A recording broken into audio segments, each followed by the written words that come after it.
beginning of September, it's that time of year when I need to top off the Brussels sprouts. Essentially, they spent all season growing, getting really tall, putting a lot of energy into that. Now I want them to start putting energy into the sprouts themselves so those get nice and fat.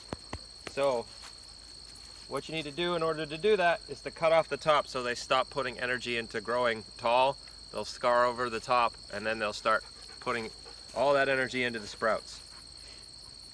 It's also a good time, I haven't really opened this row cover at all, this one. This one I've been opening here and there throughout the season to harvest kale. This is the first time I've opened this one since covering it and weeding it. It's a good time to check how things are going. I can see that some cabbage flies were able to get in here and lay eggs. That's to be expected. This row cover can't keep things out forever.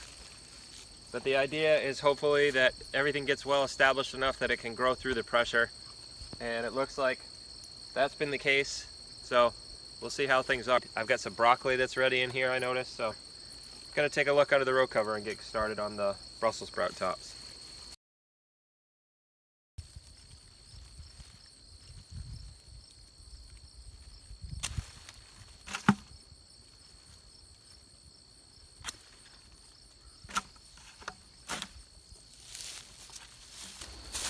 So what you want to do when you're doing this is essentially you're just trying to cut back this growth. The plant is, if we had unlimited growing season, this stalk would just continue to develop. Up here, each one of these leaves is another one of these stems that comes out, and every node where the leaves come out, there's a Brussels sprout there. So what you want to do is find a spot, and it doesn't really matter where on the plant, find a spot and cut right above a node, but don't cut the Brussels sprout. And again, it doesn't really matter, I can cut it down here if I want. This one already has some pretty decent sized Brussels sprouts down at the bottom, so we can actually start eating those, so that's pretty awesome.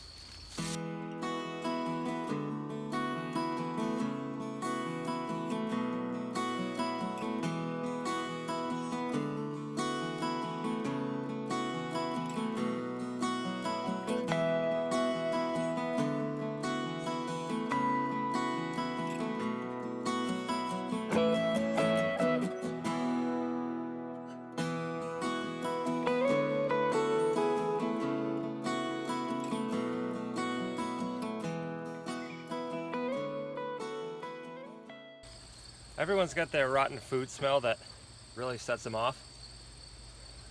It seems to be different for everybody. There are some universals. Rotten potatoes are one of the worst smells in the world. Also one of the grossest things to put your hand into in the root cellar. But for me, rotting brassicas are just, I really don't like that smell at all.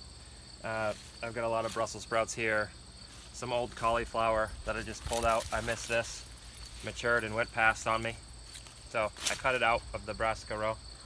But even being around this, oh, I hate that smell. So this is where the horse manure that I talked about in one of my composting videos really comes in handy. So I'll cover this entire thing with a layer. And not only will it help break down the material itself, it'll also capture the odor.